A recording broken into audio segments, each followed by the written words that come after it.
Carl Fox, welcome to Walmart TV. Can you tell us how you started and what inspired you to start doing the Kung Fu Monthly Archive?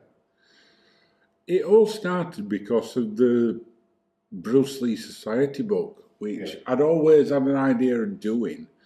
I remember years ago buying the newsletters from somebody in Birmingham on eBay for about 32 quid, which were all the newsletters apart from first one. And years went by and I always thought it'd be good to put them all in a book. But I was missing the first one. And I kept putting it off and putting it off and putting it off. And then when COVID hit, we'd just moved house, I'd done all work in house, and found that I'd got no else to do. And while I were unpacking some boxes, I found all these newsletters and thought, that book idea, I've got time to do it now. So I contacted you, or I contacted Jason Hart, because Jason sent me the first newsletter that I was missing, and we put it all into, I managed to scan everything, so I got all the newsletters then and put it into a book. Now James Bishop, who had authored a few books in America, who I've known for a lot of years, said to me, why don't you do a book? And I said, I don't know enough about Bruce Lee to do a book, everybody knows more than I do. And he said, no, if you ever fancy doing a book, get in contact with me. So I contacted him about the Bruce Lee Society thing, and he went, yeah, let's do that. So I did that. I finished that off. That was received quite well. And you said to me one day, or I said to you, I would never do another Bruce Lee book unless I could do the Kung Fu Monthly, and that would never ever happen. And I knew that Mike Nesbitt, who does a few articles for Eastern Heroes, he once said to me, yeah, somebody asked a few years ago and Felix Dennis said no. So that's the reason that I thought I'll never get to do a Kung Fu Monthly. So I emailed Dennis Publishing and I said I'd love to do Kung Fu Monthly. This is why I'd like to do it. You know, you need a fan to do it, because somebody that you're going to pay a minimum wage to do it, you would never make any money from it. You'd actually lose money. So what you need is a fan that'll spend all time doing it and eventually work for £1 an hour. And they went, yeah, all right, you can do it. And they gave me permission to do it. And that's how it came about. Carl, so you started with that. So was there a difficulty, sort of like, what was your vision once you got the permission to do the Kung Fu Monthly Archive? How did you visualise it? Because you've made it into a long-running series now, which I don't know, are you a third of the way or half the way through? Yeah, about a third of the way through. I originally set out designing it like a traditional book, similar sort of layout and everything. And I'd done I'd done all 3 volumes of poster magazines in that sort of format. And I'd learned Adobe InDesign myself to be able to put it all together. And then I decided to release a booklet to introduce the series. And I designed the booklet with black bars at the top and bottom of the pages, and they all fitted in quite nice, and I really liked how it looked. So I ended up redesigning the books that I'd already designed to fit in with that look. And then they all were supposed to be with black bars at the top and bottom of the page all the way through.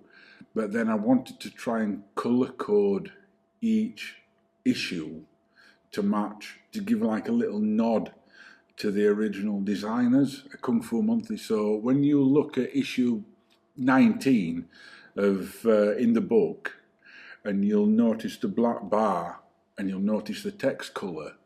The colour of the bar and the text colour corresponds with Kung Fu and the editorial colour in each of the magazines. So when you look at each side on it, it looks like a kaleidoscope of colours all the way through, like a little rainbow all the way through. And it's my little nod to Kung Fu Monthly, so that you kind of get a little thing of how it was for the designer, what they were looking at, and it's introducing that colour back in. Because when I spoke to Richard Adams, and I said, why did you do that design? And he said it were easily replicatable all the way through the series. We could do it many, many times over and over again, and we didn't need to change anything about it. It was a simple design. And the colours were just a nod to Oz magazine, because we always use really garish colours. So when you look at the original Kung Fu Monthlies, and you can barely read the articles because the colour of the text clashes so much with the background colours. That were a little nod to Oz magazine. No. And my little nod to Kung Fu Monthly is by having all the issues colour-coded all the way through. The response to the magazine, can you tell us what the response has been like to the first volume? I think the first volume's out. Oh, it's been great. I've sold so many copies, and they're not cheap. They're £50 a copy, but it's 50 quid for how much? How much would it be? £600-700 worth of magazines that people. The thing about Kung Fu Monthly, the poster magazine, even as great as it was for kids at the time, people buy them, people want them to be a collector's item, and people will not open them up because they'll damage them, they'll do whatever else, they want to keep them in. The amount of times that you open them up and fold them back and they start getting damaged, you start getting holes in the creases and stuff like that, people don't want to do it anymore. And they don't want to damage the collection, where you spend 50 quid and you can read through it. Now, I did the colour book, and then I did a black and white version that the colour, with what I mentioned with the bars and the text, don't translate as well. But it's like, as you told me when I gave you a copy, that is your collector's book that goes on your shelf, and that is the book that you flick through and you use for reference, and it's a lovely little reference book that you can look and do whatever you want with. And very little effort went from translating it from the colour version to the black and white version. It was pretty much straightforward, just different shades of grey all the way through. One of the big things was Wisdom of Bruce Lee, because that was never produced by Kung Fu Monthly as in the template, as you explained to me. So, can you tell us a little bit about what you thought to Wisdom, because you did an awful lot of work on that? Yeah, you put me onto that, and the difficult thing about that was it were only released in like Holland, or Netherlands, Italy, Germany, Spain, few places like that. It were advertised over 2 issues of Kung Fu Monthly, but never released over here. So you put me onto the thing. John Overall, the Bruce Lee review, got me a copy of the Dutch version sent through. I think it was Leon Burkhout who sent it to me direct on behalf of John. And I got that and I thought, I've seen the German copy now, and I've seen the Spanish copy, and they're all exactly the same. The pictures are exactly the same. The only thing that changes is the text that's in it, from one language to another. So we got the paperback from America, and I was going to do a version to put it into the same format as what the Dutch and the Spanish and the Italian version, the German version all were. But the text overran, and it didn't overrun slightly, it overran a lot. So it would have been like 300 pages, and I'm like, that can't be right, there's something wrong somewhere. So that's when I translated the Dutch version to English, and realised that it were more of an abridged version to the full version the full American version that came out.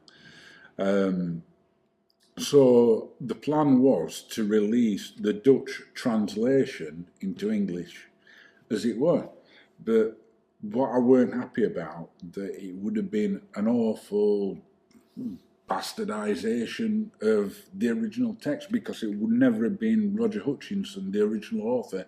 It would never have been his text. It would have been his text translated into Dutch, and then Google translating the Dutch version back into English, and something would have been lost somehow.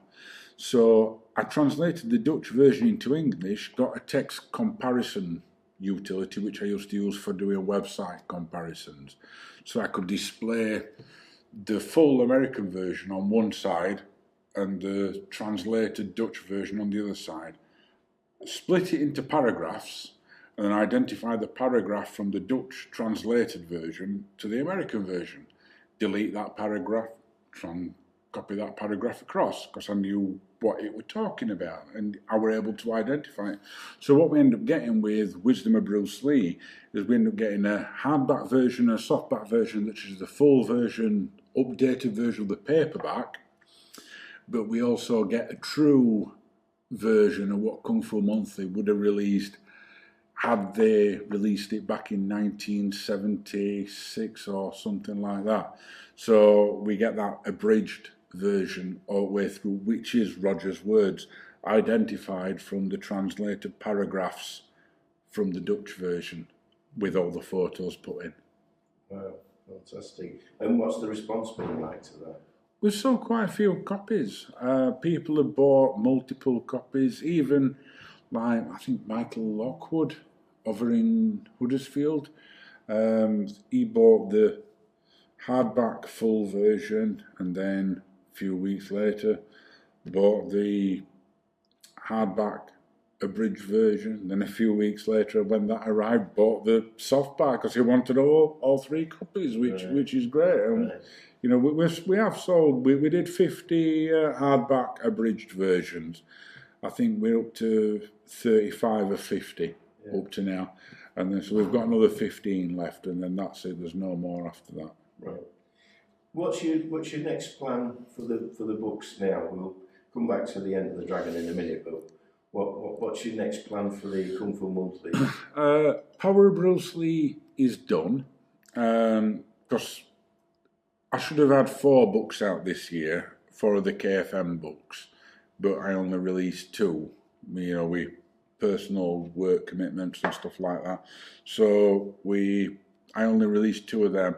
The Poster Magazine Volume 2 should have been out now, but that will replace with the Enter the Dragon thing, because you can't. Enter the Dragon 50th anniversary sounds better than 51st anniversary, so we had to kind of rush that out for event. So we got that one done.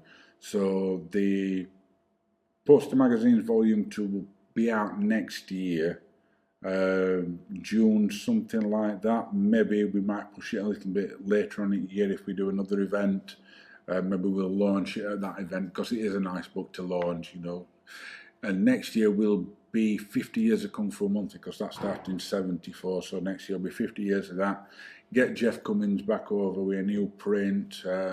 He's on about doing cover for semi-official Kung Fu Monthly number 80 to say goodbye to the thing, because it will be finished next year, and then that'll be it. After that, I'd like to move on. You know, one of my big things is karate. I've always been a Shotokan karate guy. So yeah, KUGB. So I would love to do a book on Anoida Sensei, and it's something that I have started putting together. So once the KFM things are done, I will move on to that. But at the moment in time, I'm sort of like focused on doing the KFM things, because I want to see the series through. I want to finish the series off and then move into something else. I would have liked to have carried on this year with the KFM thing, but the Enter the Dragon thing, 50th anniversary, we just really needed to get that done as well. This is your second Rise of the Dragon event, and you put an awful lot of time and effort into putting it together. What's been the lows of doing something like this? The lows. I don't know. I have a moan, and I moan a lot. But I moan a lot. Everything annoys me. I'm 44 years old. Everything annoys. I'm at that sort of age where, you know, I'm not young anymore. So I don't not have a moan, but I'm not old enough to like just let everything rest. I'm always moaning about something. I don't know what it is. But yeah, everything I just like to moan about. I don't know what low part is. I enjoyed organising. I enjoyed looking back. At the time of being stressed, I hated being stressed, but looking back, and I kind of enjoyed it, you know. Yeah. And And that's what I've discovered, things about my organisational skills that I didn't realise that I had this year. Yeah. I think that's the main thing. Yeah, yeah. And sort of like, just as a little bit of a thing is, where do you think Bruce Lee fits into this in your mindset now? How do you think Bruce Lee, because you've been in touch with a lot of people to do with Bruce Lee now, so where do you think Bruce Lee fits into your little lifestyle now? I'm with what John Little told you. Bruce Lee gets you to do things that you wouldn't ordinarily do. Yeah. And same with me with writing. I was never good at school. I got 4 D's and E and 3 F's at school. I was terrible. English, maths, everything. And I end up releasing books. It's like absolutely mental. You know that I'm so bad at English that I released books, and I got F in IT. Yeah. An F in IT. I ended up designing websites. I ended up doing everything else that I ended up doing. I designed my own books on Adobe InDesign. I edit videos on an Apple Mac, which is another thing that I spent £11.49 on an Apple Mac at Christmas because the guy said that I won it on eBay. £11.49 for an Apple Mac that just has a white screen. It doesn't do anything, so I don't know if it works. I thought, I'll take a punt on that. It's only in Waking. I'll go pick it up. Picked it up, put it on. Yeah, white screen. Opened it up. White screen. There's no hard drive in it. Stuck an hard drive in it, put an Apple Mac operating system, and I got an £11.49 Mac with 48 gig of RAM.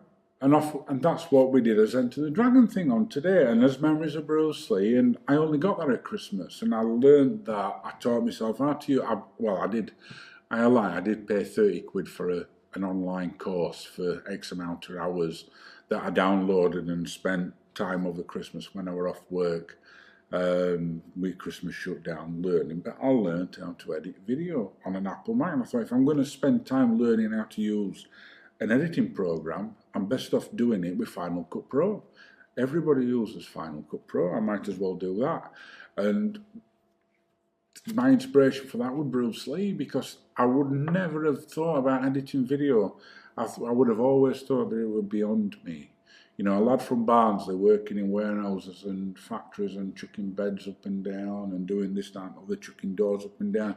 I would never thought that it had have happened to me, that I'd have been sat down editing a video together, Enter the Dragon, for response that we've had today. You know, it's just been absolutely fantastic. But it's like I said, John said the thing about Bruce Lee, he always inspires you to do something else.